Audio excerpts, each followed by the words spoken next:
मस्साजोग घटनेची धक्कादायक आठवण ताजी असतानाच अहिल्यानगरमध्ये एक थरारक गुन्हा उघडकीस आला आहे। 2 तरुणांचे अपहरण करून त्यांना गटारीच्या चेंबरमध्ये कोंबून अमानुष मारहाण करण्यात आली।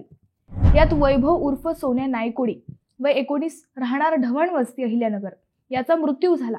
त्यानंतर आरोपींनी त्याचा मृतदेह नगर मनमाड रोडवरील विळदघाट परिसरात डोंगरावर नेऊन जाळून टाकला। या घटनेने संपूर्ण परिसरात खळबळ उडाली आहे।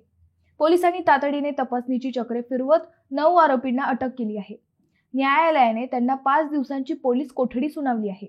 या घटनेला टोळी वादातून उगम मिळाल्याचे पोलीस तपासात स्पष्ट झाले आहे। हत्या कशी घडली? पहिल्या अपहरणाची सुरुवात ही घटना 21 फेब्रुवारी पासून सुरू झाली। संदेश भागाजी वाळूज उर्फ गलवा व 19 राहणार नवनागापूर याचे अपहरण आरोपींनी त्याच्या घरातूनच केले। त्याला गाडीत टाकून MIDCतील गरवारे चौकात आणले। तिथे त्याला निर्दयपणे मारहाण करण्यात आली। त्यानंतर त्याला निर्जन स्थळी नेत गटारीच्या चेंबरमध्ये कोंबले गेले। या मारहाणीचा आरोपींनी व्हिडिओ देखील काढला। संध्याकाळी संदेशला नागापूर येथील एका फ्लॅटमध्ये रात्रभर डांबून ठेवले।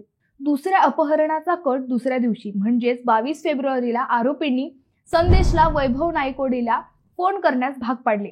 संदेशने वैभवला तपोवन रोडवरील एका रुग्णालयाजवळ बोलवले। आरोपींनी संदेशच्या डोळ्यावरील पट्टी बांधून त्याला वैभवच्या ठिकाणी नेले आणि ओळख पटल्यानंतर दोघांनाही निर्जन स्थळी नेत गटारीच्या चेंबरमध्ये पुन्हा कोंबून अमानुष मारहाण केली। रात्री दोघांनाही नागापूर मधील फ्लॅटमध्ये डांबून ठेवण्यात आले।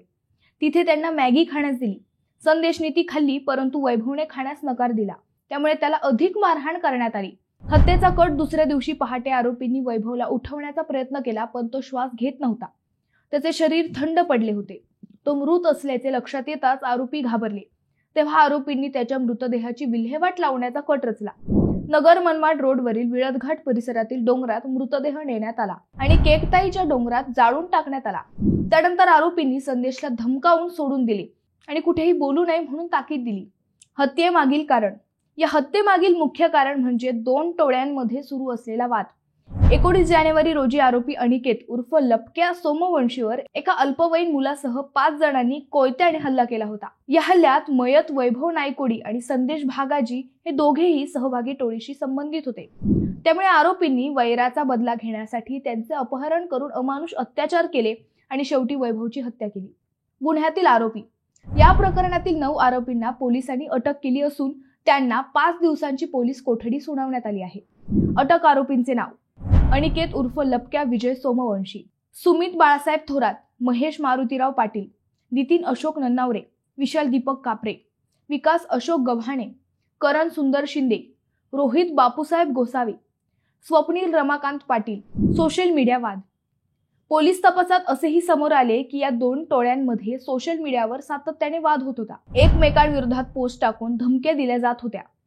या ऑनलाईन वादातूनच संघर्ष आणखी तीव्र झाला आणि शेवटी वैभवच्या हत्येपर्यंत तो पोहोचला। फिर्यादीतून हत्येचा उलगडा संदेश भागाजी यांनी MIDC पोलीस ठाण्यात दिलेल्या फिर्यादीवरून ही हत्या उघडकीस आली। त्यांनी पोलिसांना सांगितले की अपहरणानंतर आरोपींनी त्याला जीवे मारण्याची धमकी दिली होती। त्यानंतर पोलिसांनी तपास करत 9 आरोपींना अटक केली। ही घटना टोळी वादातून घडलेली असून सोशल मीडियावरील वादांमुळे ती अधिक चिघळल्याचे दिसून येत आहे। पोलीस तपासादरम्यान आणखी काही आरोपींचे नाव समोर येण्याची शक्यता आहे। 9 आरोपींना अटक करण्यात आली असून पोलीस त्यांच्याकडून अधिक माहिती घेत आहेत। जेव्हा आरोपींना न्यायालयात हजर करण्यात आले तेव्हा त्यांच्या नातेवाईकांनी मोठी गर्दी केली, त्यामुळे तणाव निर्माण झाला। यामुळे पोलिसांनी तातडीने अतिरिक्त बंदोबस्त वाढवला।